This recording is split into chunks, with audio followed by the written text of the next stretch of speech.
এরা দুনিয়ায় যতই লাফালাফি করুক না কেন, নমরুদ, ফিরাউন, হামান, বেঈমান, কারণ আপনার দুনিয়ায় যত বাতিল শক্তি ছিল তারা আছে না গেছে?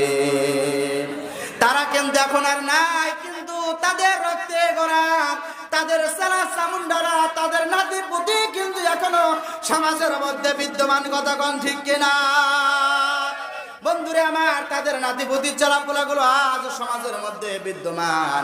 এই জন্য আসরে মুনাফিকের দল এখনই ভালো হয়ে যাও, কিয়ামতের দিন সব মাপ পাইতে পারে বন্ধু, তোমার কিন্তু মাপ না পাওয়ার সম্ভাবনাই বেশি।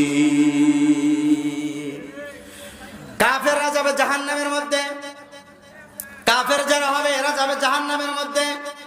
জাহান্নামের যে তলাগুলো আছে উপর তলায় এদের বাসস্থান হবে। কিন্তু যারা বুঝেন, আলেম যারা আছেন বুঝেন তো, মুনাফিক যারা তাদের জায়গা হবে কোন জায়গায়? জোরে বলেন কোন জায়গায়? নিচতলায়। কেন বলে? উপর থেকে দুনিয়ার সব খারাপ মানুষদেরকে পুরাবে, পুরানোর কারণে তাদের পচা রক্ত গুলো, পচা পুষ গুলো গলে গলে টস টস করে কোন দিকে আসবে? কথা কোন জায়গায় আসবে? নিচের দিকে আসবে।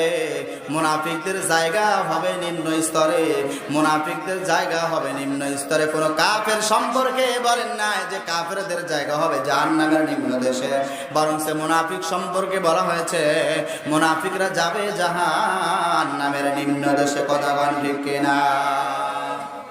এই হলো 1 নম্বর পয়েন্ট।